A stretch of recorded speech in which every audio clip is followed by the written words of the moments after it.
Allora, inizierò in italiano. Buongiorno a tutte e a tutti. Oggi incontreremo Sophie-Méline Joany, che ci introdurrà a un mondo molto antico, ma sorprendentemente attuale, il mondo degli scrivani pubblici.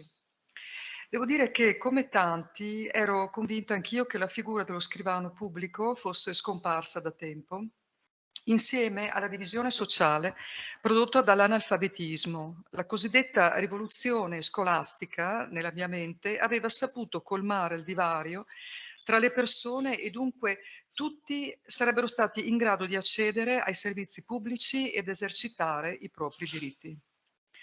Come sappiamo però, in realtà i livelli di complessità dell'accesso a questi servizi sono tali che mettono veramente in difficoltà una porzione consistente di persone. Queste persone quindi sono censite dalle indagini OCSE, per esempio l'ultima è del 2013, che parlano di un 70% delle persone che non raggiungono il livello 3 di alfabetizzazione funzionale, cioè quello giudicato necessario per interagire appieno in una società dell'informazione. A ciò si aggiunge l'avvento del digitale che, pur volendo semplificare e avvicinare l'amministrazione al cittadino, ha finito di fatto per produrre un'altra frattura, il cosiddetto divario digitale, che corrisponde all'esclusione di chi non ha accesso a internet. Si è coniato questo termine in francese illectronisme, che ricalca il illetteratismo, una forma di analfabetismo digitale. In Italia in questi anni si è parlato molto dello SPID, per esempio, della fatica per ottenerlo, ma potrei moltiplicare gli esempi. L'impressione comune è che ci sia una porzione di persone che è tagliata fuori, spesso i più giovani o comunque quelli che hanno una dimestichezza maggiore con i dispositivi digitali, aiutano dove possono le persone che sono tagliate fuori. Quindi nei nostri incontri scientifici con i colleghi francesi, canadesi, che si occupano di cittadino, sono rimasta, devo dire, piacevolmente sorpresa nello scoprire che esiste l'esperienza di un servizio pubblico che non si è mai veramente perso, basato sulla redazione per altri. Quindi le etichette potrebbero moltiplicarsi. Lo scrivano pubblico copre e si è diversificato in figure come redattore, secondo alcuni anche ghostwriter, noi abbiamo preferito utilizzare la terminologia che si sta attualmente impiegando in Francia, quindi écrivain public, scrivano pubblico, che ci sembra carica di storia con tutti gli insegnamenti che questa ci può dare. È con piacere per noi accogliere Sophie-Émilie Joën. Merci beaucoup. Je vais donc vous faire cette présentation en français uniquement. J'essaierai d'être le plus clair possible pour vous présenter mon métier en tant qu'écrivain public, un métier que j'exerce depuis 17 ans, donc ce que je vais vous présenter. Et je vous remercie d'être venus aussi nombreux pour écouter mon témoignage. Voilà. Alors, je commence par me présenter. Donc, effectivement, je suis Sophie-Émiline Joany. Alors, juste pour vous montrer le chemin que j'ai parcouru pour venir à votre rencontre. Alors, je ne sais pas si je peux... Ah non. Hop. Bon, c'est pas grave. Il y avait voilà, une petite animation vidéo, mais voilà, je vais vous le montrer manuellement. Donc, je suis écrivain public depuis 2004. Je travaille dans une administration française, la CAF, qui s'occupe d'accompagner les personnes sur les questions liées à la famille, les questions liées au handicap ou également les questions liées à la précarité financière, soit par le versement de prestations, soit par le financement de services publics. Donc, j'exerce dans le cadre de cette administration depuis 2006, pardon, 2004, c'est mon diplôme. Je suis également formatrice et chargée de cours à l'université de Toulon. Alors, ce qu'il faut que je vous montre quand même, si je peux me déplacer un peu. Voilà. Donc voilà, voilà le trajet. Alors, c'est pour vous montrer où j'exerce. Et puis parce que voilà, il y a quelques villes à identifier. Donc j'exerce effectivement dans toute la zone où il y a le petit point rouge d'origine, tout le département du Finistère. Mais je travaille également, alors principalement à distance, comme chargée de cours, à l'université de Toulon, donc à côté de Marseille. Et en dernier, je travaille aussi, mais comme rédactrice de communication pour une cellule innovation de la Caisse nationale d'allocation familiale, donc là, c'est pas au niveau du département, à Paris. Voilà la raison de la carte. Alors, pour le déroulement de la conférence, ce que je vous propose, ça va être un bref survol historique pour commencer du métier d'écrivain public, de s'intéresser ensuite aux diplômes, au statut et aux missions de l'écrivain public. Ensuite, de faire un point sur qui sont les bénéficiaires, qui sont les personnes qui font appel, qui viennent me rencontrer, qui font appel à moi, et pour quel type de demande. Ensuite, on va pouvoir s'intéresser aux bénéfices, aux risques et aux compétences qui sont requises dans ce métier, et puis un petit point sur l'intelligence artificielle. Alors, commençons par le survol historique. Évidemment, tout commence avec l'écriture. En moins 3000, à partir du moment où certaines personnes savent écrire et d'autres personnes ne savent pas écrire, se dégage la compétence d'écriture. Et c'est bien de cette compétence qu'arrive la nécessité d'un service à rendre. Dès lors qu'il y a un service à rendre, potentiellement, il y a la possibilité d'écrire pour quelqu'un d'autre.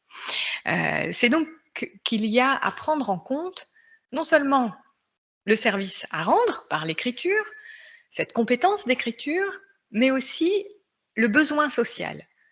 C'est-à-dire qu'il faut qu'il y ait besoin d'écrire pour que ça puisse se transformer en une prestation de service. Alors, un des éléments, un des secteurs dans lequel ce besoin d'écrire a commencé, c'est le commerce, bien évidemment. Et puis, tout doucement, les besoins ont évolué. En 1280, donc là on dépasse un peu le stade de l'écriture, de la naissance de l'écriture, en 1280, on comptait à Paris à peu près 60 écrivains publics. Ces personnes à l'époque qui avaient un statut assez confortable, assez reconnu socialement. Et alors, une petite centaine d'années plus tard, il y a un écrivain public qui s'est installé à Paris et que vous connaissez tous, je suppose, en tout cas si vous avez écouté Harry Potter. Celui qui est associé à la pierre philosophale, Nicolas Flamel. C'est un écrivain public, l'écrivain public le plus célèbre au monde, qui s'est installé à Paris, qui a installé son cabinet à l'époque. Donc lui, il est né en 1330 pour décéder en 1418. Alors bien sûr, la pierre philosophale, c'est totalement de la mythologie, hein, mais il était réellement écrivain public. Et c'est évidemment très fièrement que tous les écrivains publics marchent un peu dans ces pas. Alors, si on poursuit un tout petit peu plus loin, du XVIe au XVIIIe siècle, les écrivains publics, l'activité d'écrivain public s'est développée. Pourquoi? Parce que le pouvoir central s'est développé également, c'est-à-dire qu'il y a eu beaucoup plus besoin de se déplacer dans les villes, donc pour les personnes qui vivent en campagne, et de communiquer par écrit avec l'administration, enfin l'administration, en tout cas, il y a eu des besoins administratifs, des besoins d'actes, des besoins judiciaires aussi, et c'est passé par l'écrit. Donc la tradition orale, c'est un petit peu,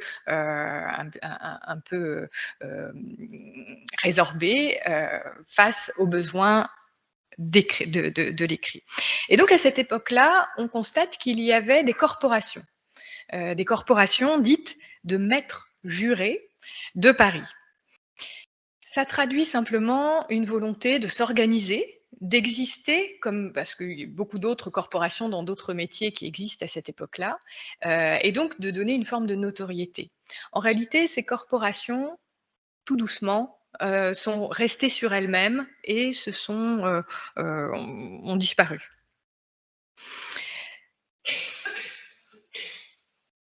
Alors, on trouve les écrivains publics à cette époque-là, et notamment dans les villes, parce qu'ils vont avoir pour mission souvent, je vous disais, les personnes se déplacent des campagnes pour travailler dans les villes et les personnes qui se déplacent ne savent pas nécessairement écrire. Donc ils vont avoir cette fonction d'écrire des lettres pour donner des nouvelles et aussi de lire les lettres reçues qui viennent donner les nouvelles des familles.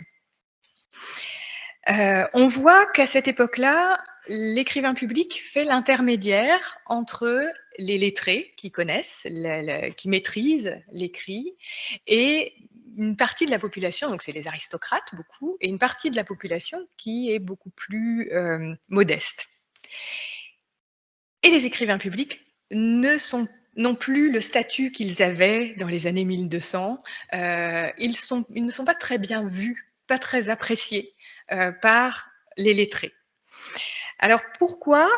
Parce que les historiens nous disent que souvent, ce sont des personnes qui ont eu un métier de notaire, par exemple, un métier un peu prestigieux, qu'ils ont perdu.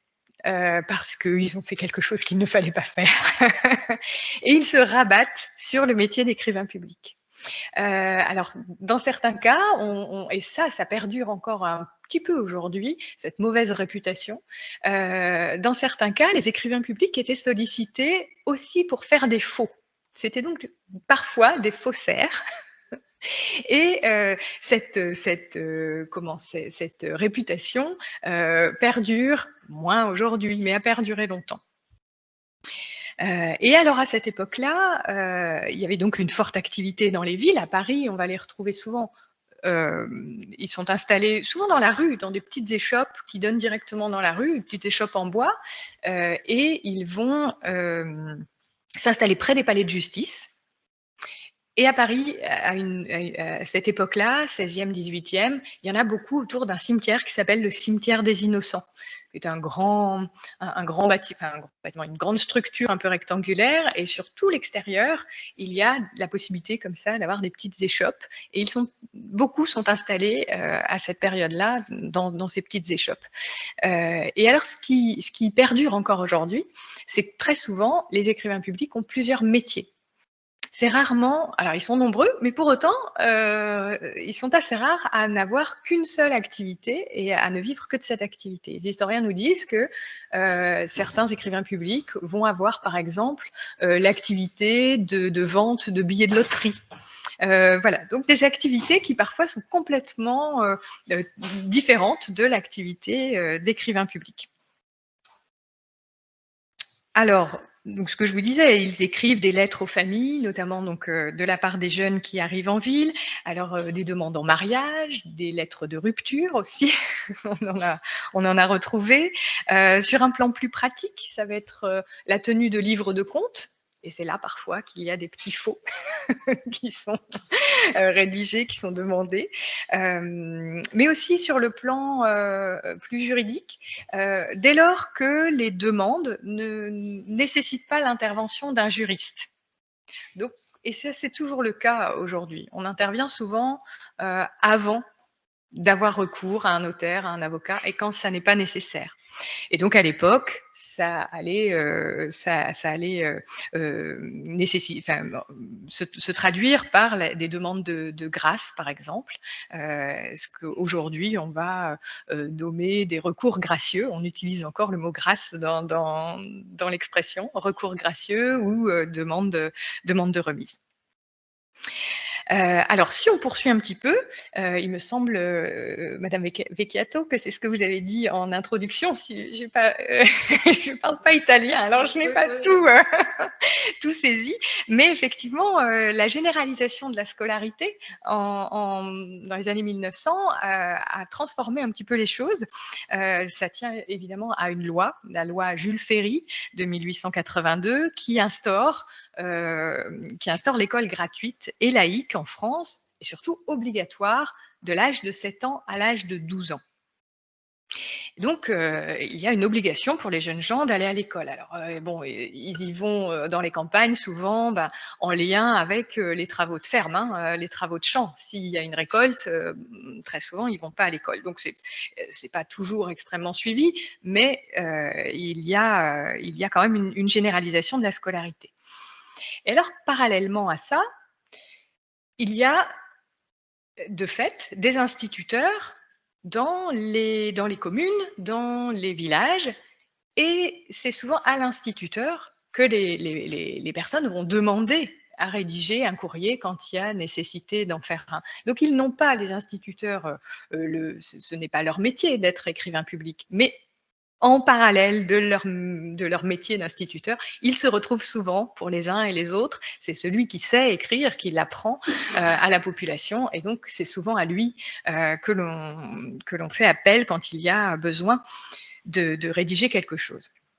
Et donc, à cette époque-là, et on le voit ici en 1911, 1922, 1949, on repère dans la presse des articles qui annoncent la mort du dernier écrivain public de France.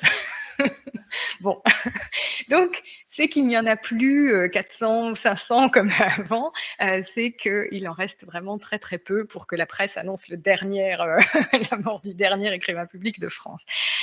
Donc voilà, début 1900, on retrouve effectivement une baisse de l'activité des écrivains publics en France. Et alors aujourd'hui, l'activité d'écrivain public revient sur la place publique. Alors on va justement développer son rôle pendant tout au long de la conférence. Et aujourd'hui, plus précisément, on estime entre 400 et 1000 professionnels sur le territoire français. Alors, c'est un petit peu difficile de l'estimer parce qu'en réalité, beaucoup de personnes s'enregistrent, enfin, disons, déclarent une activité d'écrivain public, mais n'arrivent pas à la développer et ça cesse assez rapidement. Et puis, bon, ce qui va nous amener justement au propos suivant, c'est que il n'y a pas un registre unique qui permet de savoir, de dénombrer les écrivains publics installés et en activité. Donc, c'est le travail des syndicats qui existe et dont on va parler qui permet de chiffrer, mais ça ne peut pas être précis. On considère, et ça ce sont aussi des statistiques qui sont données par certains syndicats, qu'il n'y aurait que 5% des personnes de ces 4 à 1000 professionnels qui vivent complètement de leur activité. C'est-à-dire qui peuvent dégager des ressources suffisantes sur la base d'un travail à temps plein.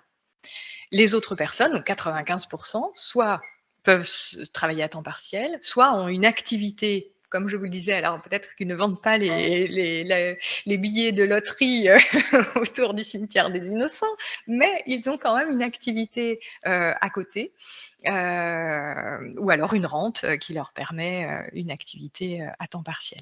Donc vous voyez que c'est très, très faible. Et souvent, quand j'échange avec des écrivains publics, ils me disent, ils gardent l'identité professionnelle d'écrivain public, ils déclarent qu'ils sont écrivains publics et parallèlement, ils vont pouvoir dire, là, je travaillais à temps plein de telle date à telle date, voilà, c'était alimentaire, mais je suis écrivain public. Donc, il y a cet attachement à la profession, à l'identité professionnelle, mais qui ne trouve pas toujours le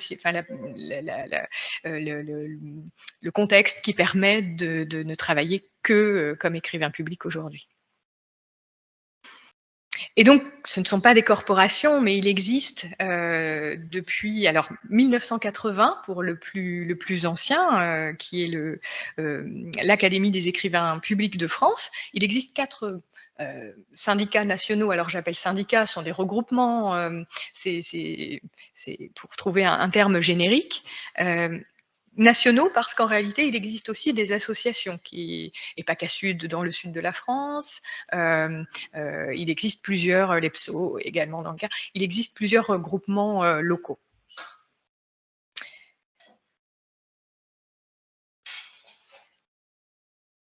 Voilà. Alors, tout ça pour amener la question du diplôme, des statuts et des missions Si je dis tout ça pour amener, la transition est peut-être pas très claire, mais je viens d'expliquer qu'il y a donc des syndicats. Il n'y a pas d'obligation de se déclarer auprès d'un syndicat ou d'adhérer. Et c'est donc la question des statuts. Alors, un peu en amont, en préparation de cette conférence, nous avions, peut-être que certains d'entre vous ont eu l'occasion d'y répondre, nous avions diffusé un questionnaire pour vous sonder un peu sur votre représentation du métier d'écrivain public. Une des questions était de savoir si un diplôme est nécessaire pour pratiquer cette activité.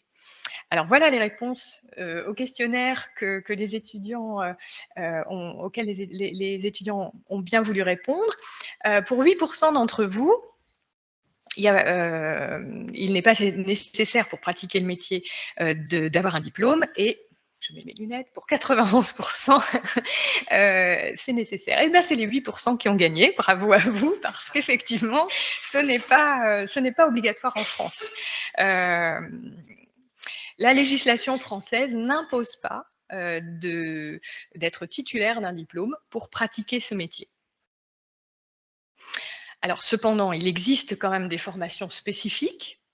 Il y a 2 licences qui existent au sein des universités Sorbonne Nouvelle à Paris et de l'université de Toulon et du Var, donc où j'enseigne. Et il y a une formation à distance, donc qui n'est pas diplômante, mais c'est une formation à distance auprès d'un organisme de formation qui est connu de longue date en France. Donc, ce sont 2 licences professionnelles, donc Bac+3. Mais il n'y a aucune obligation de suivre ces formations pour pratiquer le métier.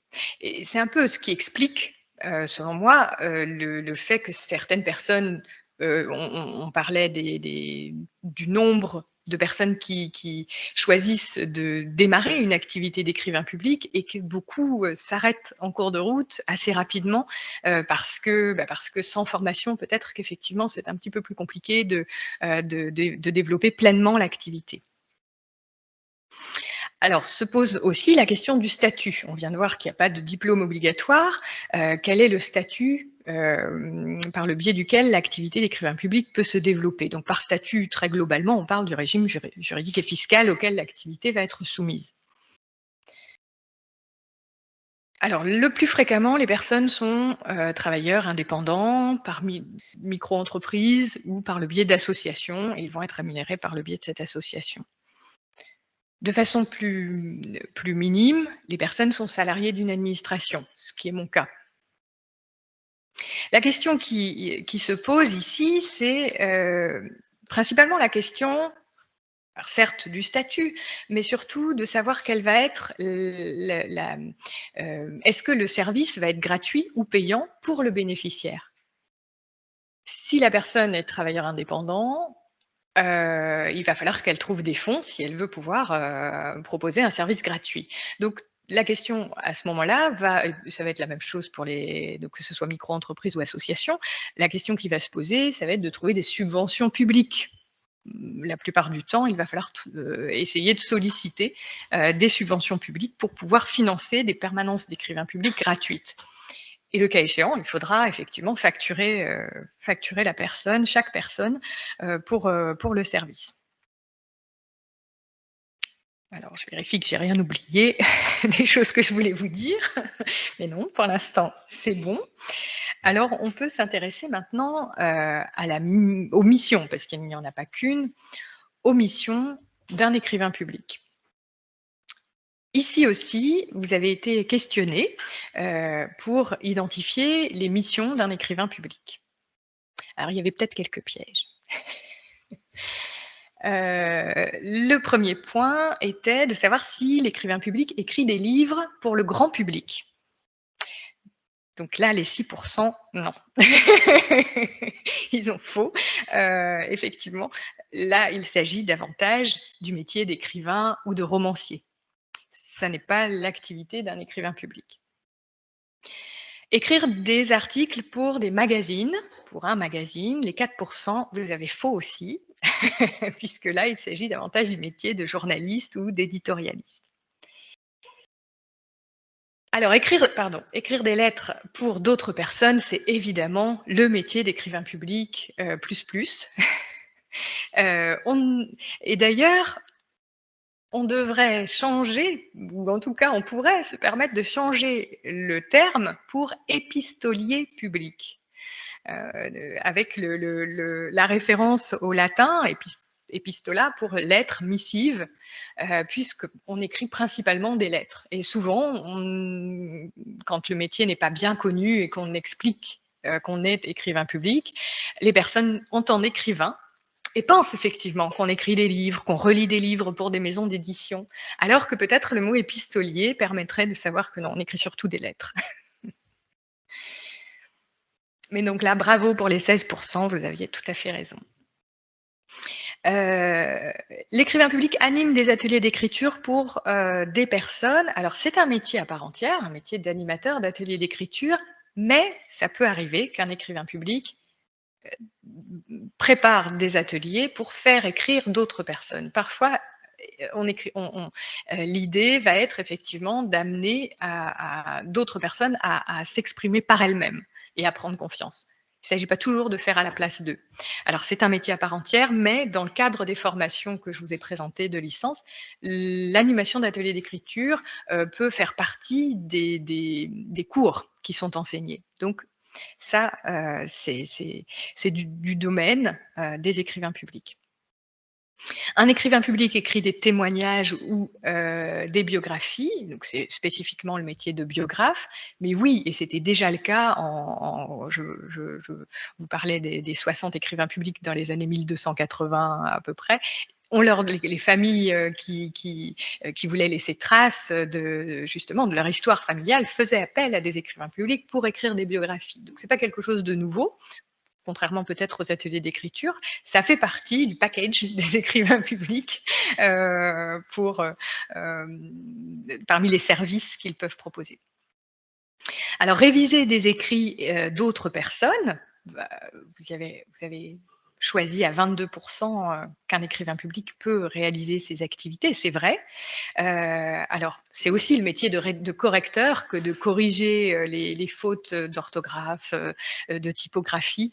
Dès lors qu'il y a un peu de réécriture, là, ça entre encore de nouveau dans le champ de l'activité de l'écrivain public. Que souvent, les personnes vont arriver avec un brouillon, me le donner en me disant j'ai écrit ça, mais je ne suis pas très sûre de moi. Donc, effectivement, il va y avoir de la relecture, de la révision. Je vais aussi, bien entendu, corriger les fautes, mais on va aussi réorganiser à ce moment-là les arguments et rédiger, faire un peu de réécriture.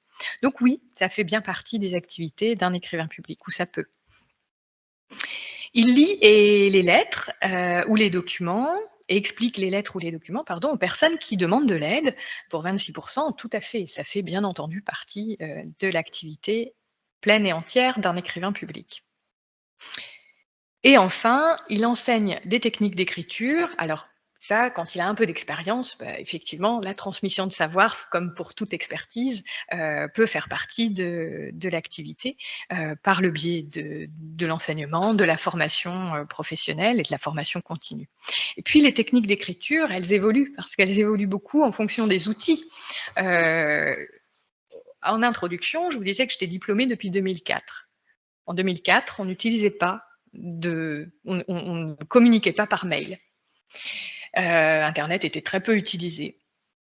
Donc aujourd'hui, j'ai choisi de me former de nouveau. Je suis aussi étudiante le week-end, parce que en semaine, j'ai du travail, parce que les outils évoluent, les techniques d'écriture évoluent, et rester sur ses acquis, c'est rater le coche à un moment. Donc, c'est nécessaire, y compris quand on pense avoir acquis des connaissances stables.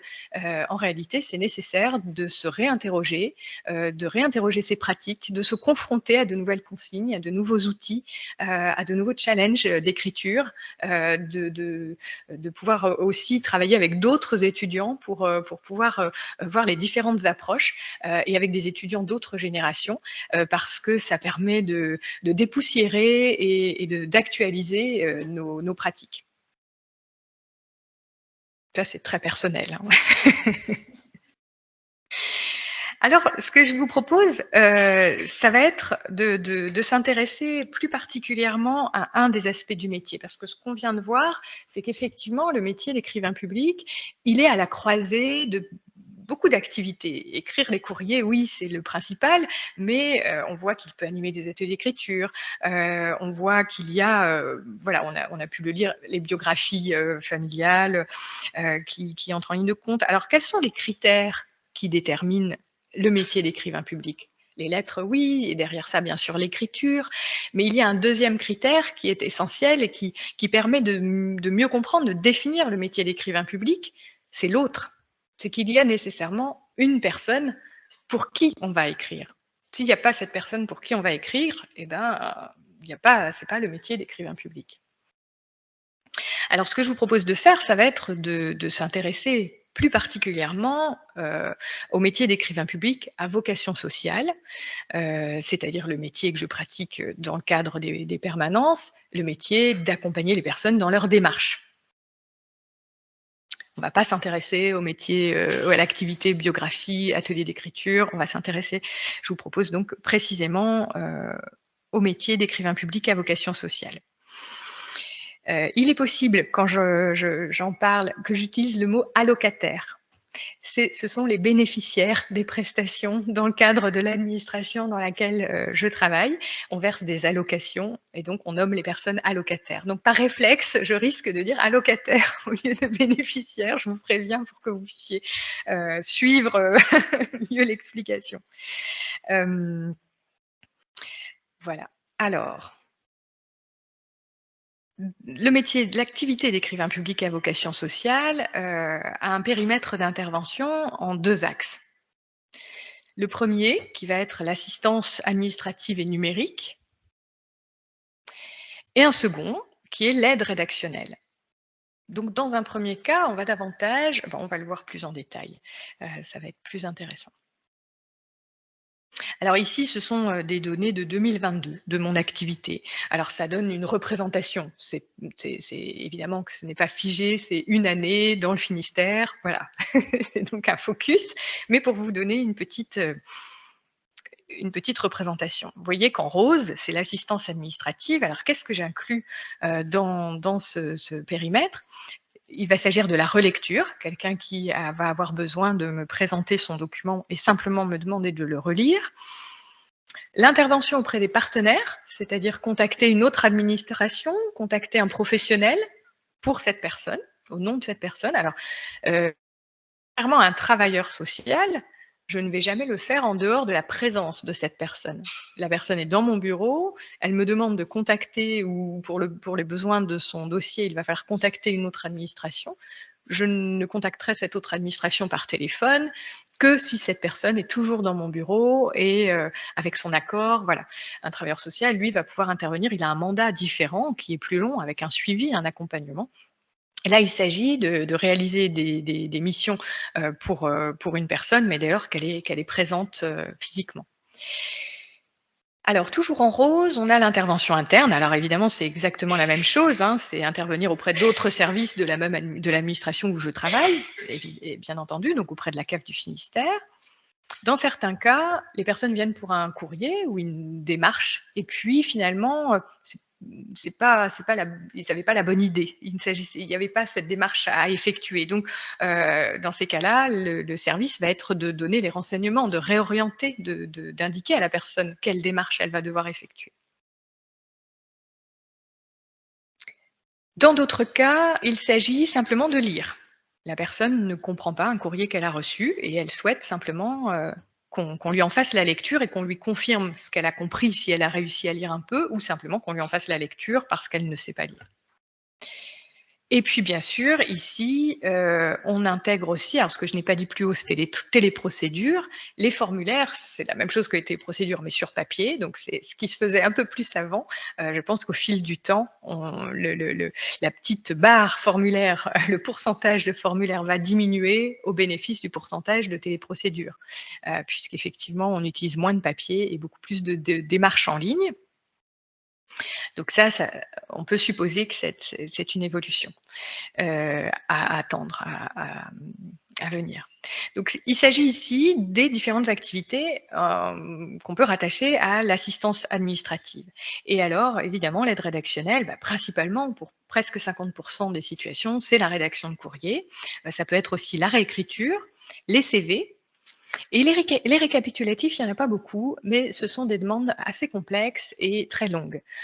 Souvent, c'est dans le cadre de conflits. Parfois, c'est à la demande d'un avocat.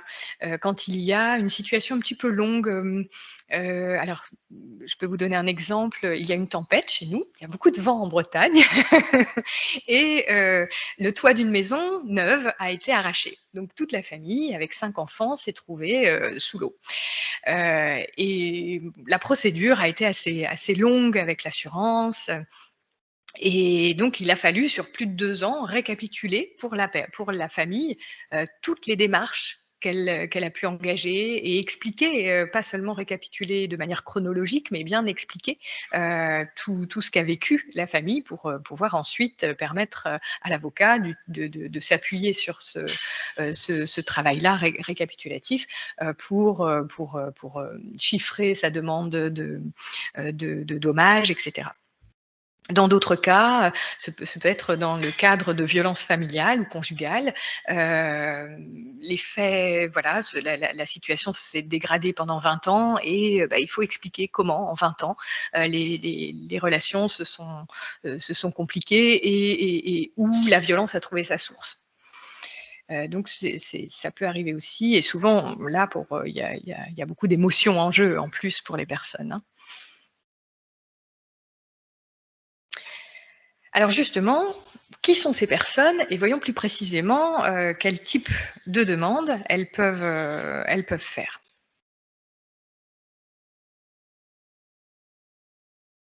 Alors déjà, auprès de quel public est-ce que nous intervenons? Là aussi, vous avez été sondés pour dire auprès de quel public. Alors, est-ce que l'écrivain public intervient auprès des particuliers, auprès des professionnels ou auprès d'administrations et d'entreprises? Eh bien, c'est les 25% d'entre vous qui avez répondu, les particuliers, qui avaient vu juste. Alors, bien sûr, on va intervenir auprès des professionnels, des administrations et des entreprises, mais pas directement. Ce sont les personnes qui interviennent auprès des administrations ou des professionnels, parce que les courriers vont leur être envoyés. Mais les personnes que l'on reçoit en bureau et pour qui on rédige, dans le cadre d'une activité d'écrivain public à vocation sociale, hein, dans une mission sociale, ce ne sont que des particuliers. Alors, ça m'arrive d'avoir une autre casquette, bien sûr, j'ai des missions de rédaction, mais on va plutôt parler de rédacteur dans ces cas-là. J'ai des missions de rédaction auprès d'administrations, comme je vous le présentais, rédaction davantage de communication, mais aussi de simplification des écrits administratifs au sein de la CAF du Finistère. Aujourd'hui, les choses ont évolué au niveau des outils, mais pendant quelques années, on a beaucoup travaillé sur les modèles pour les rendre, pour faciliter l'efficacité sur le plan de la communication des courriers qu'on envoyait aux administrations. Et donc, on avait évidemment à prendre en compte, on s'est appuyé beaucoup sur les permanences d'écrivains publics qui m'avaient permis d'identifier qu'est-ce qui bloquait la compréhension? Parce que les personnes venaient me voir avec un courrier de notre administration en me disant: «Je ne comprends pas, qu'est-ce qui est écrit?» Bon, donc cette expérience, j'ai pu, à force, noter les endroits les formulations qui empêchaient la compréhension. Et on a pu réfléchir à des reformulations pour permettre soit d'ajouter des informations, parce qu'une information manquait, soit de reformuler. Et donc, dans ces cas-là, on a une casquette de rédacteur. On utilise bien sûr l'expérience d'écrivain public, mais on a une casquette plutôt de rédacteur. Donc, dans le cadre d'une activité à vocation sociale, on s'adresse aux particuliers. Alors, pour autant, il n'est pas pertinent de dresser un un profil, un prototype de personnes qui viendraient. Je ne peux pas vous dire ce sont des femmes ou des hommes ou des personnes de tel âge ou de tel âge. Et ça n'a pas beaucoup d'intérêt d'essayer de dresser ce profil parce que j'ai pu rencontrer des personnes, des enfants et des personnes très âgées, avec toutes les situations professionnelles, en activité, parfois avec des situations très intéressantes. On parlait juste à l'instant de la situation de violence conjugale, par exemple.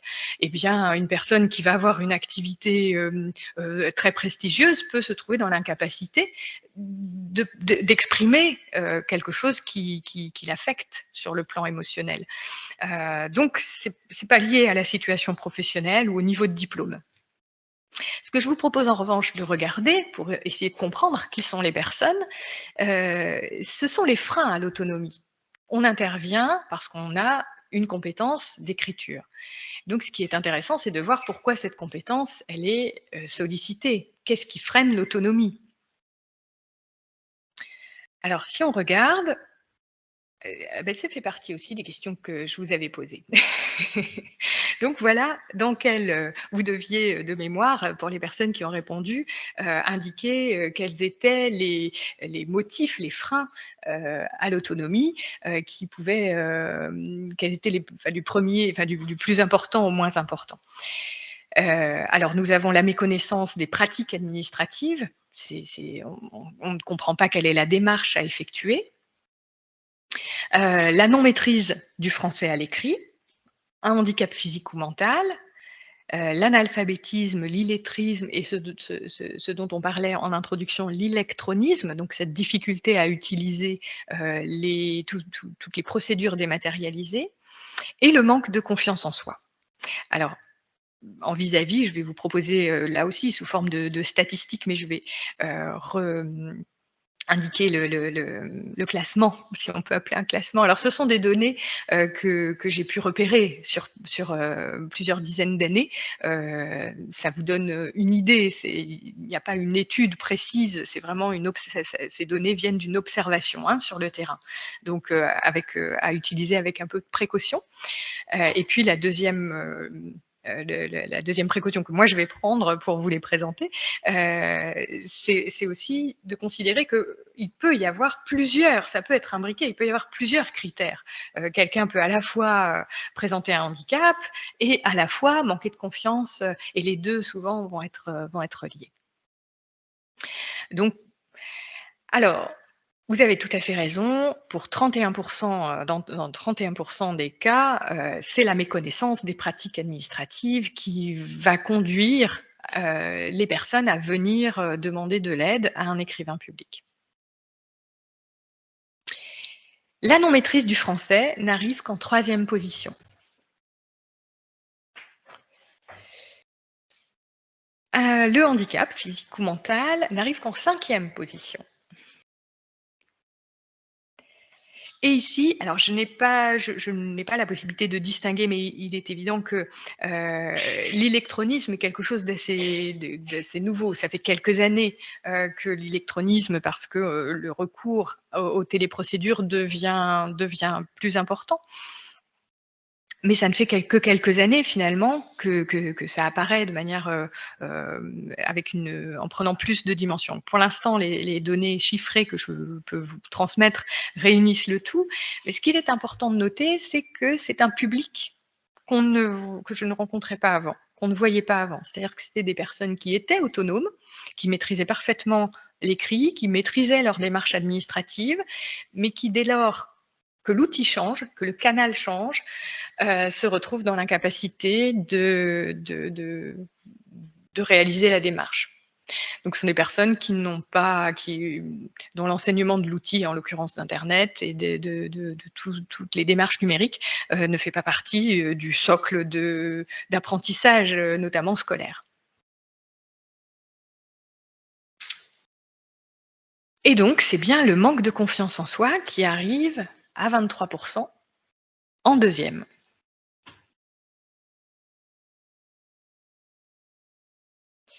Donc, on vient de voir que les freins, ils peuvent être multiples, ils peuvent se cumuler. qu'il faut résister aux préjugés qui consistent à penser que c'est qu'il y a un lien entre la capacité intellectuelle ou la capacité scolaire, la capacité à utiliser un enseignement scolaire qui va rendre nécessaire le recours à l'écrivain public. Ça n'est pas lié à la capacité intellectuelle. Il y a aussi la capacité émotionnelle qui va entrer en ligne de compte. Et alors, pour vous donner un petit exemple, c'est que il arrive à mes collègues de me demander aussi de l'aide. Donc, des personnes qui sont dans mon entourage proche, qui connaissent l'administration, mais qui peuvent avoir besoin, alors souvent pour une lettre de motivation par exemple,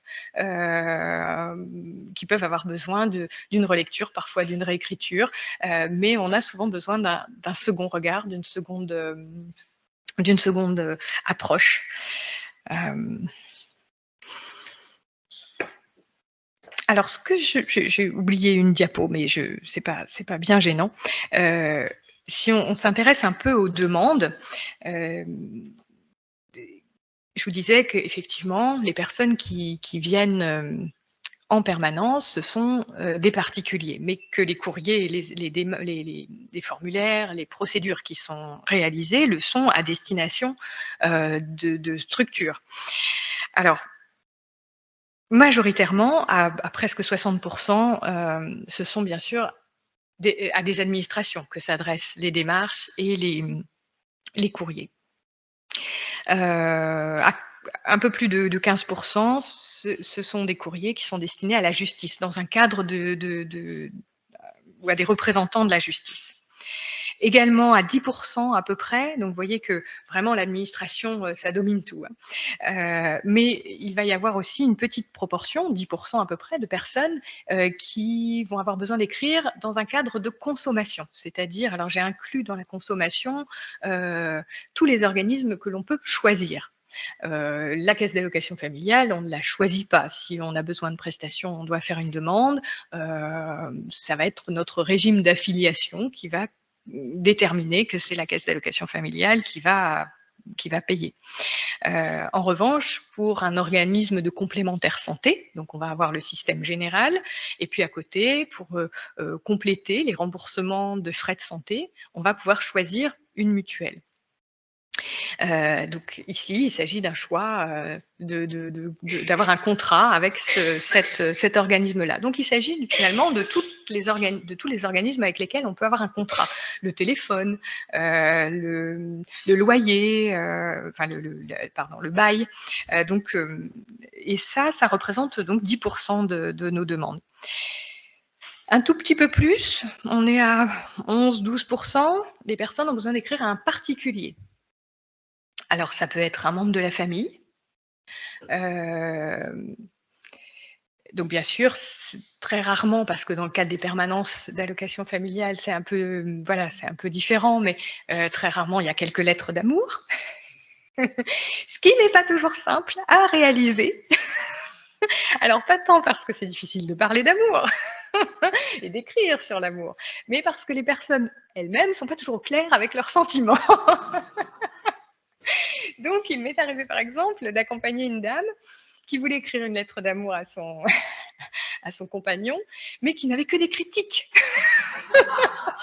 Il est comme ci, il est comme ça, et si...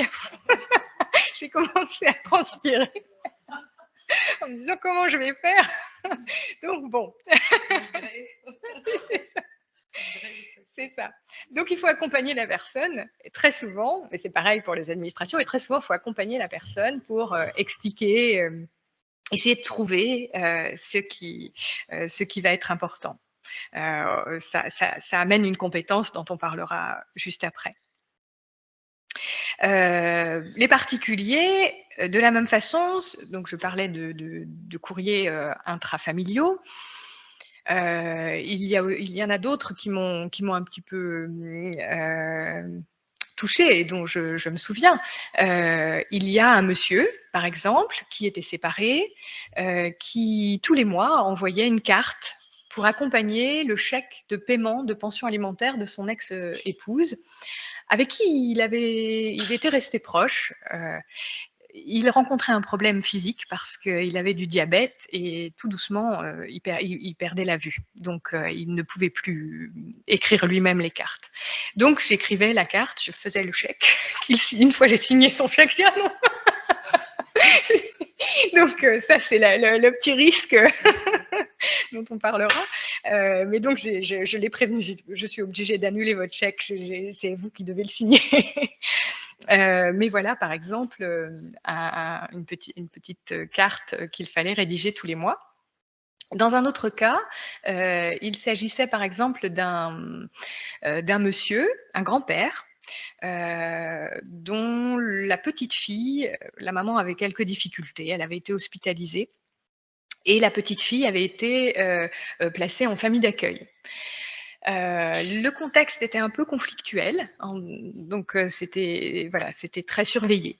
Et ce grand-père voulait essayer de garder le contact avec sa petite fille, il voulait lui écrire, et il fallait être très précautionneux parce que il ne fallait surtout pas dans le courrier qu'il l'interroge en lui disant « Est-ce que tu es bien dans cette famille? Sinon préviens-moi ». Pourquoi? Parce qu'il n'aurait rien pu faire de toute façon.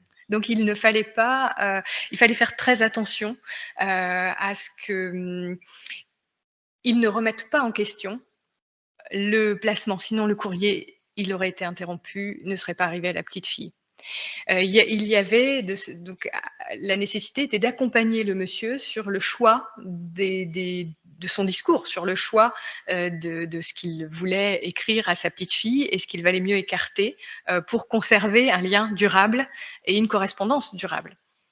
Donc voilà le type de situation à des particuliers quand je vous disais qu'il y avait donc des courriers à des particuliers. Et puis, il y a un petit pourcentage, tout petit, qui consiste à écrire des courriers à des personnes d'État. Donc, des députés, des ministres, le président, la présidente, voilà. Donc, c'est de moins en moins. Mais il y a toujours des personnes qui souhaitent écrire à des représentants de l'État.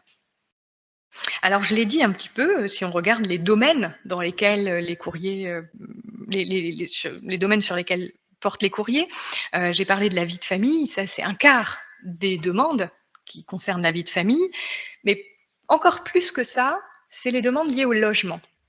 Donc en fait, on voit que c'est quand même lié aux besoins premiers, la famille, le toit sur la tête, c'est quand même ce qui est le plus important. Tout ce qui relève des finances, c'est un petit peu derrière, puisque c'est 15% seulement.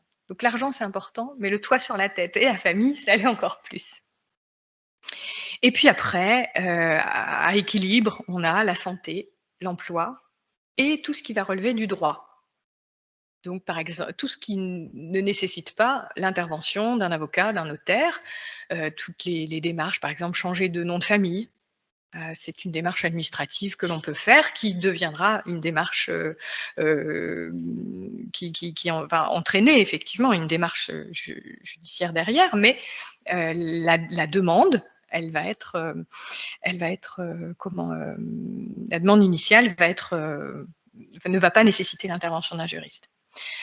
Ça peut être en droit, ça peut être aussi une demande d'aménagement de peine, quelqu'un qui a été condamné à de la prison et qui demande à avoir uniquement un bracelet électronique, par exemple. Qu'est-ce qu'il peut y avoir encore? J'essaie de réfléchir un peu au niveau du droit. Je n'ai pas d'autres exemples à vous donner comme ça. Ouais. Donc, il s'agit de conseils informés, si je peux... il s'agit de donner aussi des conseils à la personne. Oui, bien sûr. Donc, oui, il faut l'accompagner dans sa démarche. C'est-à-dire que, alors, il va y avoir deux types de conseils. Il ne va pas s'agir de remplacer les structures qui sont chargées de donner l'information. Chez nous, par exemple, il va y avoir des structures, des associations qui vont être en capacité de donner des informations juridiques très clair sur la procédure. Et donc, il arrive très souvent que je propose aux personnes de prendre un rendez-vous, de s'informer sur la procédure à suivre, qu'elles sachent exactement la procédure qui va s'engager, de quoi elle a besoin, et de revenir me voir pour qu'on rédige le courrier. Mais qu'elle ait une vision globale, qu'elle ne s'en remette pas uniquement à moi, qui ne suis pas juriste, pour comprendre la procédure. Et puis, il y a un autre point, c'est que la personne, pourquoi il semble important qu'elle ait une bonne connaissance de cette procédure et surtout qu'elle soit en capacité de faire des choix, parce que c'est elle qui va signer le courrier. Et donc, ça fait partie des éléments qui figurent sur la charte déontologique que je leur présente. Ils ne pourront à aucun moment dire « moi je ne savais pas, c'est l'écrivain public qui a fait, elle s'est trompée, c'est pas de ma faute ». Non, non, je leur rappelle toujours que c'est eux qui signent, ils doivent être au clair avec la démarche, ils doivent savoir à quoi ils s'engagent parce qu'ils seront responsables de leur écrit et des conséquences. Donc mon travail va être bien sûr de les informer, de les conseiller, parfois aussi de les diriger vers d'autres sources d'informations pour qu'ils puissent prendre une décision éclairée. Alors dans tous les cas, il va y avoir un moment où je ne vais pas être d'accord avec eux. Ça peut arriver qu'ils me demandent de faire une démarche et je vais trouver ça inutile. Je sais que la démarche ne va pas aboutir, donc je vais leur en parler. Je vais leur présenter les conséquences possibles. Mais in fine, c'est eux qui décident. Je leur dis toujours, même si, voilà, moi je vous conseillerais plutôt ça, plutôt si, mais si vous me dites que vous voulez faire le courrier, ne vous inquiétez pas, je le ferai comme vous me le demandez. Pour quelle raison? Parce que il s'agit de respecter l'intention de la personne en priorité. C'est sur cette intention que, bien sûr, on va conseiller, guider. Mais il s'agit aussi de comprendre que la personne qui vient, elle est privée de quelque chose. Elle est privée de son autonomie, justement, liée à l'écrit. Et donc, si elle fait appel à nous et qu'elle doit nous convaincre, qu'elle doit, comme s'il y avait un contrat, c'est ajouter un écran, la mettre toujours dans la situation de ne pas pouvoir faire ce qu'elle veut, de ne pas accéder à sa liberté. Et donc, il y a, par l'intervention d'un écrivain public, un accès à sa liberté d'agir. Et il faut en avoir conscience quand on pratique ce métier-là, parce que dans certains cas, l'intention de la personne, elle n'est pas tant d'obtenir gain de cause dans la situation, elle est surtout de garder sa liberté d'agir. Et ça va passer par nous. Et donc, dans certains cas, c'est peut-être pas fructueux, mais c'est pas grave. C'est pas ce que cherche la personne en réalité, ou pas que.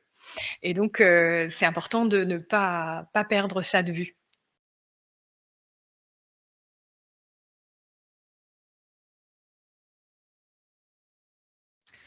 Je prends un peu d'eau.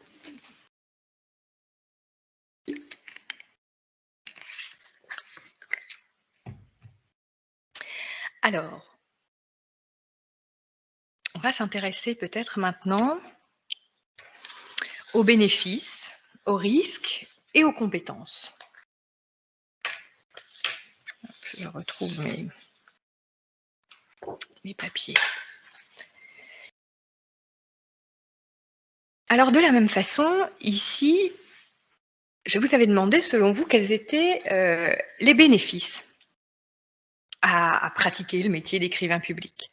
Et vous avez très justement répondu qu'il s'agit de résoudre un problème pratique, de représenter une figure professionnelle informée, d'exprimer les sentiments des personnes, de ne pas émettre de jugement, de permettre qu'il n'y ait pas d'exclusion, d'offrir un gain de temps, d'être une personne sur qui on peut compter, d'améliorer la compréhension des textes, d'offrir une meilleure compréhension des démarches et de rédiger des textes plus faciles à lire.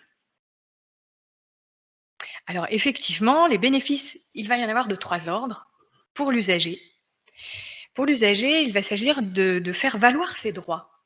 Alors on vient de le dire aussi, d'avoir la liberté d'agir, d'accéder à sa liberté d'agir malgré les freins.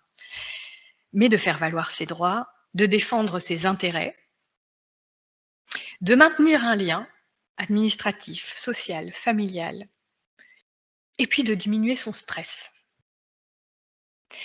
Au quotidien, je reçois des personnes qui sont stressées par leur incapacité à faire toute seule.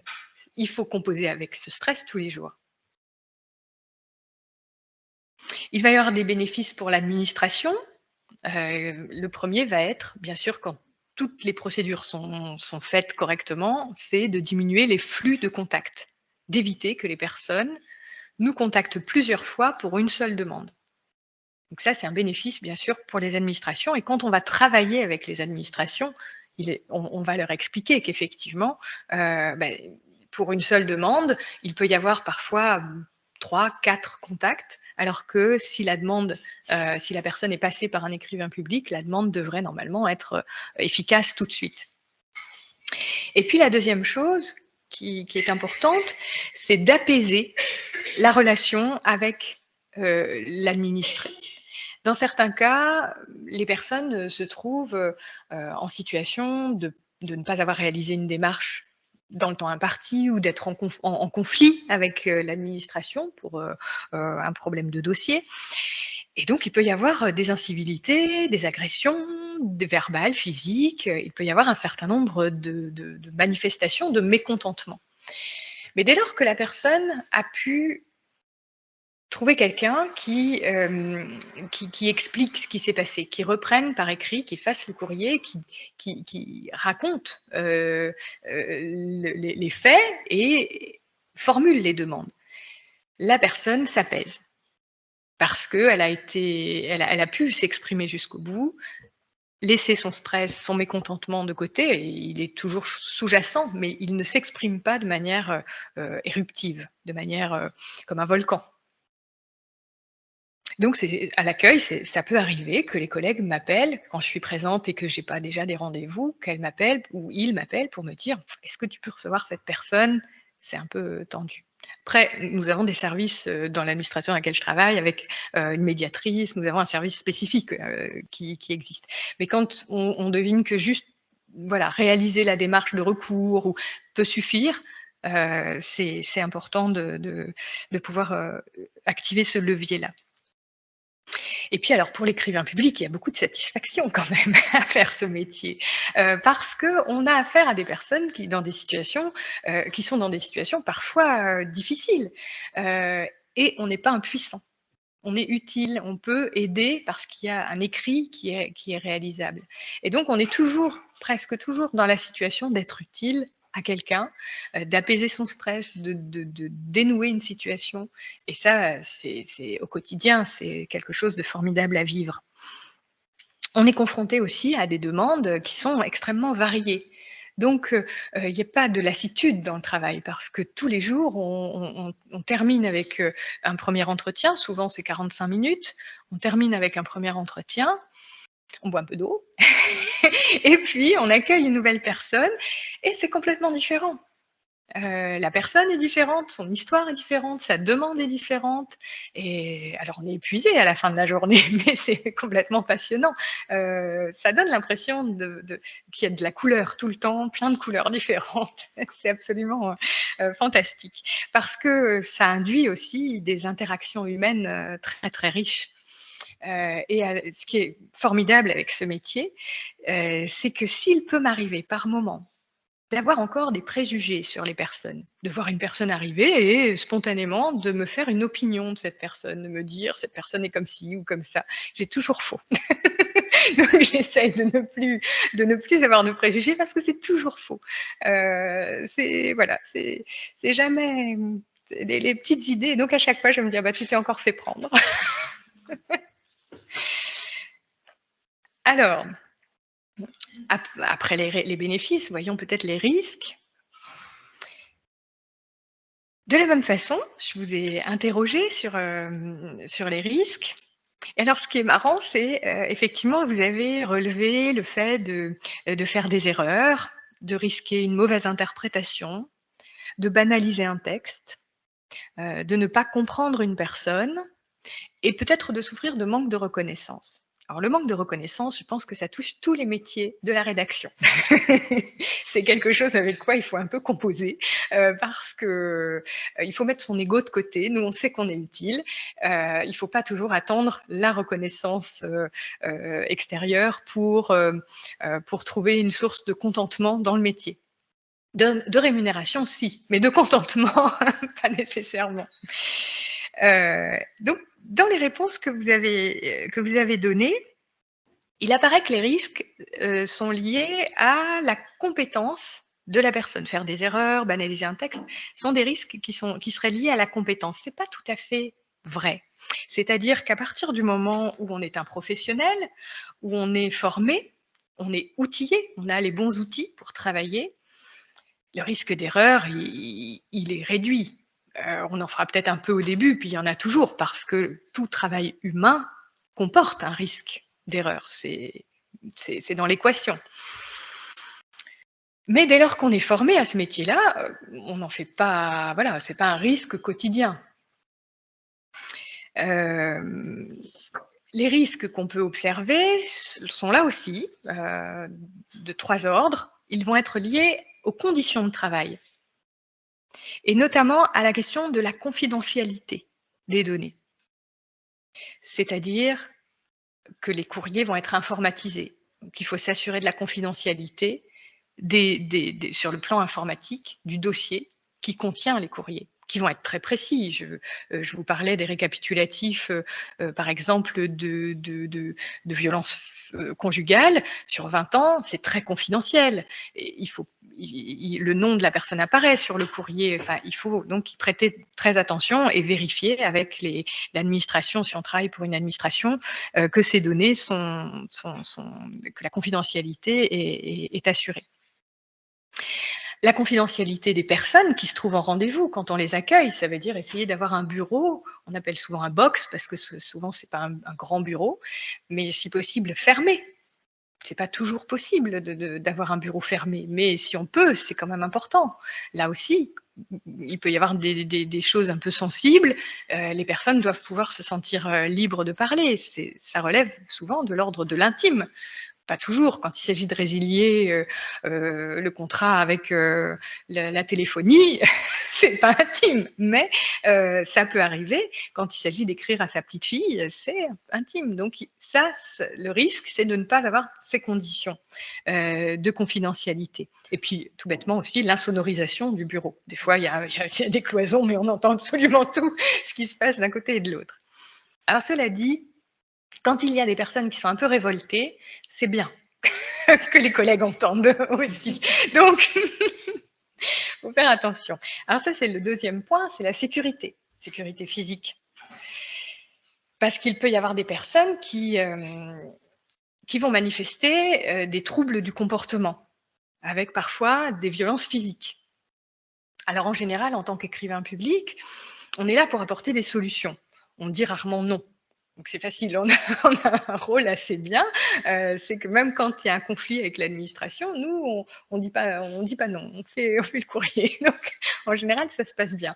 Mais c'est pas toujours lié à un motif. Il y a des personnes qui peuvent avoir une pathologie qui va faire que par moment, la violence s'exprime spontanément. Donc il faut faire un tout petit peu attention.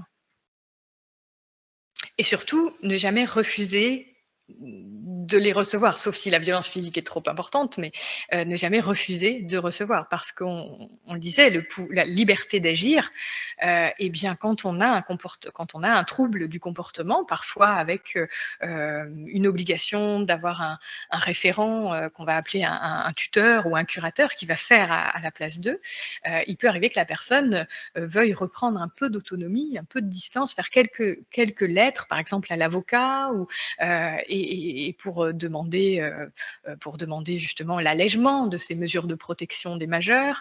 Et donc, il n'y a pas beaucoup de recours s'ils ne peuvent pas faire appel à un écrivain public autre qu'un personnel médical. Mais le personnel médical, c'est encore autre chose, c'est une autre relation.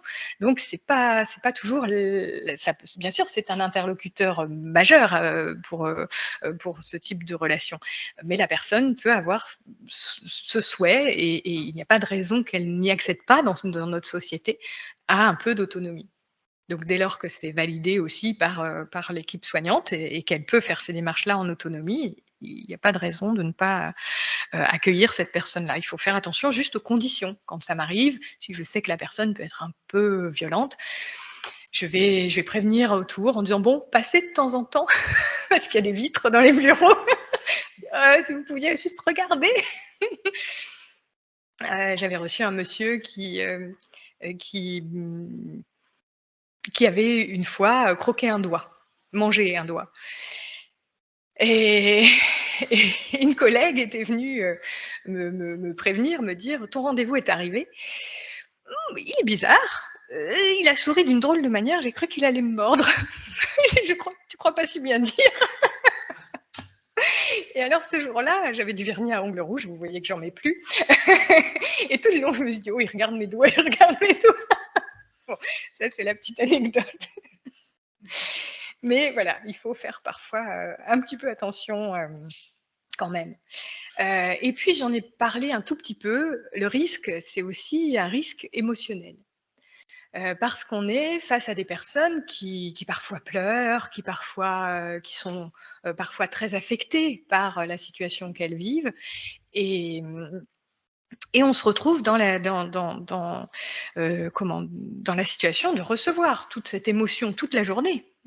Et des émotions qui sont complètement différentes tous les 3 quarts d'heure. Donc, c'est pour ça que je disais que c'était un peu fatigant à la fin de la journée. Mais il y a aussi un petit risque sur le plan émotionnel, donc qui va nécessiter justement de développer des compétences autour de cette question émotionnelle pour se protéger de ça. Mais avant d'aborder les compétences, alors j'ai oublié, voilà ce que je vous disais, la confidentialité, la sécurité et l'émotionnel. Avant d'aborder la question des compétences, je vous propose de faire un petit point sur les différentes disciplines. Je vous ai interrogé aussi par le biais du questionnaire sur les disciplines qui peuvent concerner le métier d'écrivain public, qui peuvent être utiles à un écrivain public. Et voilà, donc j'avais proposé des matières, la bureautique, le droit, l'histoire, la psychologie et les maths. Alors, vous avez été 0% à dire les maths.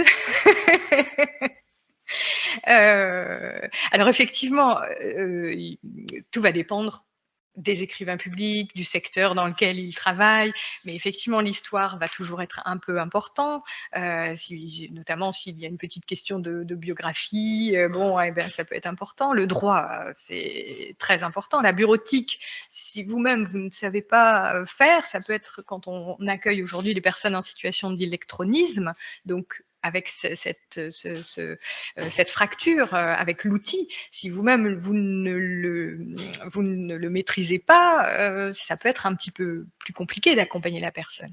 Et puis la psychologie, un petit peu bien sûr, mais voilà, si vous êtes toujours très pragmatique, comme il y a quand même tout un travail avec l'émotion, ça peut être compliqué si vous ne vous y intéressez pas un tout petit peu. Et les maths, quand même, c'est important. Parce que très souvent, on va aborder des questions liées à des budgets. Le budget de la personne, par exemple. Je vais vous donner un autre exemple d'une personne que j'ai pu accompagner. Alors, que je me rappelle, j'ai gardé ça quelque part.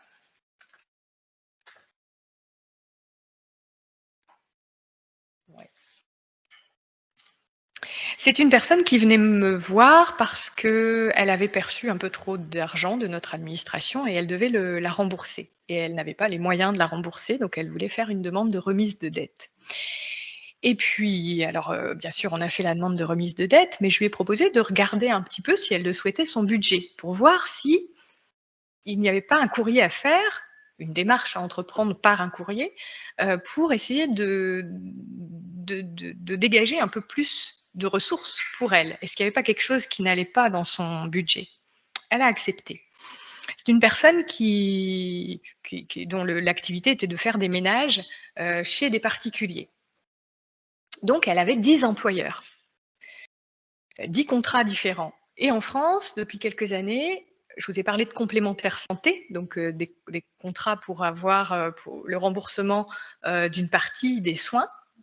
L'employeur doit, c'est une obligation, proposer un contrat de complémentaire santé, un contrat avec une mutuelle.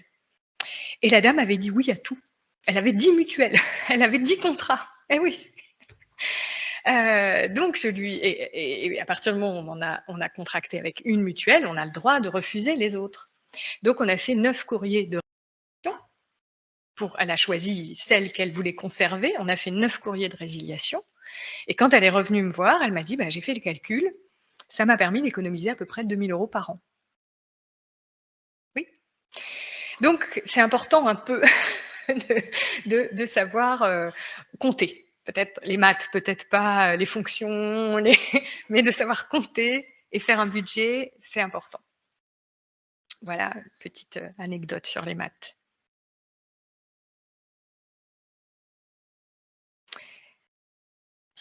Une activité pluridisciplinaire, oui.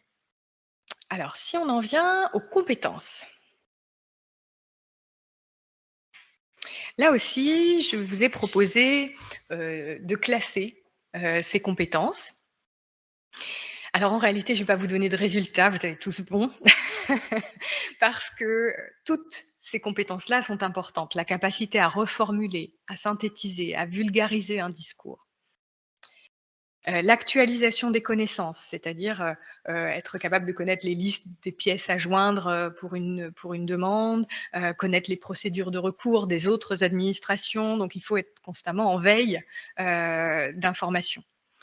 L'empathie et la neutralité, l'écoute active, la capacité à assurer un suivi de son activité, à en rendre compte. C'est important parce que c'est une activité pour laquelle il y a rarement un référentiel qui existe déjà, vu que c'est une activité qui n'est pas extrêmement développée. Donc, quand on la développe, il faut être capable d'en parler, il faut être capable d'expliquer ce qu'on fait, il faut être capable de rendre compte. Et donc, les maths sont encore super importants puisqu'il faut des statistiques. Vous avez vu que je vous en ai donné plein pendant toute cette conférence. Et ça, c'est quelque chose qui est nécessaire pour rendre l'activité visible. Souvent, on pense qu'on est des secrétaires. On fait un petit travail de secrétariat, on fait 3 courriers que n'importe quelle personne qui a fait quelques études est en capacité de faire. Alors peut-être qu'il le ferait et qu'il le ferait bien 1 fois, 2 fois. Mais dès lors que c'est un savoir-faire avec des techniques particulières, il faut être en capacité d'expliquer son métier, de le présenter et de le rendre visible. Alors cela dit, il y a quand même deux compétences que je voudrais sur lesquelles je voudrais mettre un peu l'accent, c'est l'empathie, l'écoute et la neutralité. Elles sont essentielles. Bien sûr, il y a les compétences techniques. Reformuler, synthétiser, vulgariser sont des compétences techniques qu'on apprend. L'empathie, l'écoute et la neutralité, ça s'apprend aussi, ça s'acquiert plus que ça ne s'apprend. Et elles sont essentielles à la posture professionnelle. C'est un outil de travail, l'empathie. On a besoin de capter les émotions des personnes parce qu'on va travailler avec ces émotions. Le courrier, par exemple, si la personne est très en colère, il arrive que des personnes viennent me voir en me disant « je suis vraiment très en colère ». Mais moi, si j'écris, ça va être une catastrophe parce que je vais mettre toute ma colère. Donc, je voudrais que j'aurai jamais gain de cause si je parle avec autant de colère. Donc, je voudrais que vous puissiez écrire avec un petit peu de pondération. Dans d'autres cas, les personnes me disent « non, je l'aime à en mourir, je veux qu'elle le sache ». Et donc là, il va falloir mettre beaucoup de passion. Bon, ça signifie, alors pour illustrer ça, je crois, voilà, je vais vous proposer cette définition de l'empathie par France Deval, qui est primatologue. L'essence même de l'empathie consiste à brouiller la limite entre soi et l'autre. Souvent, on dit se mettre à la place d'eux. C'est pas tant se mettre à la place d'eux que brouiller la frontière, brouiller la limite. Et pour expliquer la manière dont je travaille, j'ai tendance à penser que quand j'arrive au travail, je suis comme une maison. On a ouvert toutes les fenêtres. On laisse le vent rentrer par toutes les fenêtres. On laisse tout voler. Et je me laisse traverser par les émotions des personnes. C'est normal, j'arrête rien, j'empêche rien, je laisse. J'ai besoin de ressentir si elles sont encore une fois en colère ou pas, ou désemparées. Ou bien sûr que c'est un petit peu voilà sur le moment, mais je n'empêche rien. J'absorbe tout ça, je laisse traverser. Mais une fois que j'ai terminé mon travail, je ferme toutes les fenêtres et il n'y a plus de courant d'air. Pour quelle raison? Parce que le lendemain, il va falloir que je sois opérationnelle. Les personnes que je reçois ont plus besoin qu'à chaque fois que je rencontre une nouvelle personne, je sois neuve sur le plan émotionnel, que je sois pas encore avec les émotions que j'ai ressenties juste avant. Je puisse mettre ça de côté pour recommencer. Et donc, c'est plus efficace pour les personnes et pour moi, c'est-à-dire pour durer dans le temps. Parce que quand on travaille avec l'émotion, eh ben, au bout de plusieurs années, ça peut avoir un impact sur soi. Évidemment, on est des êtres sensibles normalement, donc ça peut avoir cet impact-là. Donc pour résister et pour pouvoir recommencer le lendemain exactement comme la veille, eh bien, il faut savoir gérer cette émotion et savoir la mettre de côté, l'utiliser et la mettre de côté quand elle est terminée. Et puis la deuxième compétence qui n'apparaissait pas dans la liste, mais qui est importante, c'est la négociation. On négocie beaucoup de choses quand on est écrivain public. Et on négocie notamment les mots. C'est-à-dire que constamment, je vais vérifier que le mot que je vais choisir dans le courrier convient, que la personne peut se l'approprier, parce que c'est son courrier, donc il faut qu'elle se l'approprie. Mais que ça ne dénature pas sa demande par rapport à la personne qui va le recevoir. Que la personne qui va recevoir le message le comprenne bien aussi. Et donc, on se retrouve continuellement à négocier dans ce contexte, pas dans ce contexte, dans cette situation d'énonciation. Alors ça, si un jour je trouve un directeur de thèse, c'est le sujet que j'aimerais travailler, c'est cette question des éléments en négociation dans la situation d'énonciation. Qu'est-ce qu'on négocie? Comment on le négocie? Quels outils? Pourquoi? Avec qui? Avec soi-même, avec les autres? Voilà, il y a plein de, plein de choses à découvrir. Alors, on arrive presque à la fin de cette présentation et je vous propose un tout petit point sur l'intelligence artificielle. Alors, les algorithmes ennemis ou amis, c'est toute la question. On entend beaucoup de débats et des débats nourris sur cette question-là depuis quelque temps. Alors personnellement, je ne me suis pas encore formé une opinion précise parce que avoir un avis rapide, c'est possible, mais se former une opinion, ça veut dire prendre du recul, ça veut dire justement envisager différents points de vue, donc écouter aussi différents points de vue avant de se faire une opinion. Donc pour l'instant, je ne suis pas complètement, j'ai pas une opinion complètement ferme sur le sujet. Mais je voudrais attirer votre attention sur 2 points. Le premier, c'est que si on regarde les freins à l'autonomie, vous vous rappelez, on a regardé qu'est-ce qui empêchait les personnes de pouvoir faire elles-mêmes. On a vu qu'il y avait une partie pour qui c'était l'électronisme. Ces personnes-là, par définition, vont avoir beaucoup de mal à utiliser l'intelligence artificielle pour produire leur courrier elles-mêmes, parce que ça nécessite d'utiliser l'outil qu'elles ne savent déjà pas utiliser. Et puis, si vous vous rappelez, il y avait la question du manque de confiance en soi, qui arrivait en deuxième, après la difficulté à comprendre l'organisation des rouages administratifs. Donc, déjà, il faut comprendre l'organisation des rouages administratifs pour faire un courrier avec l'intelligence artificielle en autonomie. Il faut savoir le prompt qu'on va écrire, il faut le rédiger, le prompt. Donc, il faut avoir une idée claire de la démarche qu'on est en train d'entreprendre. Et puis ensuite, il y a donc cette question du manque de confiance. Et alors, je vais faire un petit pas de côté pour aborder ce manque de confiance par une autre citation, qui est celle d'un écrivain. Hop, est-ce que j'ai pas bien appuyé peut-être? Voilà. Gilbert Sinoué, dans un roman qui s'appelle Des jours et des nuits, où il est question d'amour, et qui écrit « Être vécu, c'est avoir compté pour quelqu'un. Un jour, une heure, qu'importe, on a existé pour et à travers un autre. » Et par la question du manque de confiance, c'est ce que les personnes souvent viennent chercher.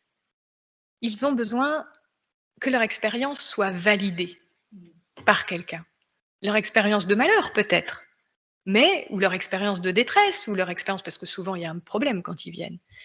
Mais ils ont besoin que ce soit validé. Il y a besoin du courrier, c'est sûr, mais il y a aussi besoin de faire valider par quelqu'un l'expérience qu'ils ont vécue et de s'entendre dire « il est possible de faire quelque chose, vous faites la bonne démarche », etc. Ils ont besoin de retrouver une forme de confiance en soi. Donc, ils ont besoin du contact humain et de faire valider leur ressenti. Et ça, la machine ne le fait pas encore à la place de l'homme.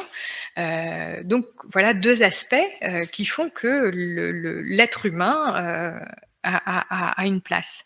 Cependant, le deuxième point, c'est que les intelligences artificielles sont tout à fait capables de faire des documents très efficaces. Ce sont de très bons auxiliaires.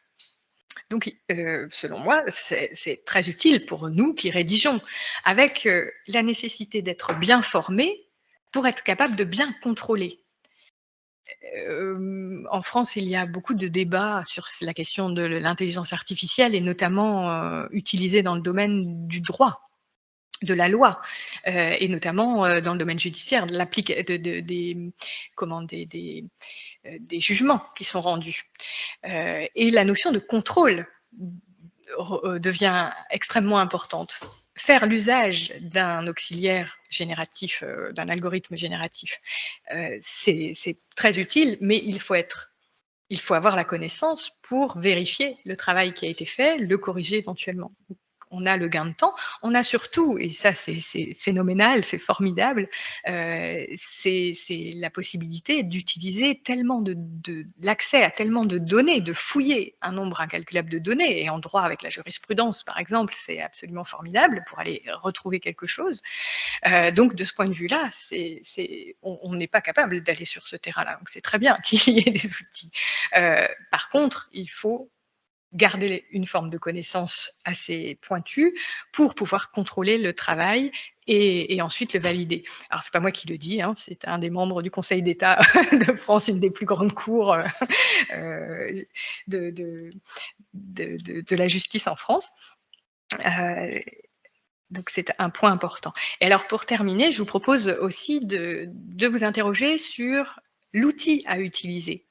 J'imagine que vous utilisez ChatGPT très souvent, mais si vous vous intéressez au français, je vous invite aussi à vous intéresser à un autre logiciel qui s'appelle Mistral, qui est un logiciel développé par des Français, donc avec des bases de données françaises, et qui a une approche un peu différente. Et peut-être une façon de penser un peu plus française. Et donc, je voulais pour cette conférence-là, j'ai réfléchi à rédiger des prompts pour essayer de comparer, vous donner des éléments de comparaison. Et au début, les textes étaient pareils, mais vraiment presque mot à mot les mêmes, c'était des jumeaux. Bon. Et alors, je me suis dit, on va les interroger d'une manière... Je leur ai demandé, à l'un et à l'autre, qu'est-ce que je leur ai demandé? Ah oui. En un paragraphe, voilà, de ChatGPT, de me convaincre d'utiliser ChatGPT plutôt que Mistral, et à Mistral de me convaincre d'utiliser plutôt Mistral que ChatGPT. Alors, on ne va pas tout lire de leurs réponses, mais j'ai été regarder certains éléments de la réponse, parce que ce que je vous disais, c'est, en tout cas du point de vue d'un écrivain public, ce qui va être intéressant, c'est la personnalisation. C'est-à-dire que le courrier, je n'ai peut-être pas dit ça encore, mais effectivement, le courrier d'un écrivain public, il va être personnalisé en fonction de la personne qui se trouve là, qui a exprimé sa situation singulière. Et donc, tout l'enjeu, c'est de faire quelque chose qui corresponde à un moment donné pour une personne donnée. Et alors, si on regarde précisément ici la réponse de ChatGPT, voilà les sujets des phrases. ChatGPT, ChatGPT, ChatGPT. Et on a un adjectif, vaut, qui est l'adjectif qui permet de faire de la place à l'interlocuteur, moi qui écris le prompt. ChatGPT m'a donné une place, vaut. Si on regarde ici, en bleu, on a les sujets, Mistral, vous, Mistral, Mistral, Mistral, vous. Donc on a 2 fois vous en sujet. Et vous voyez tous les vous et vos qui sont en jaune? Et là, on voit l'état d'esprit un peu plus français, peut-être, par rapport à...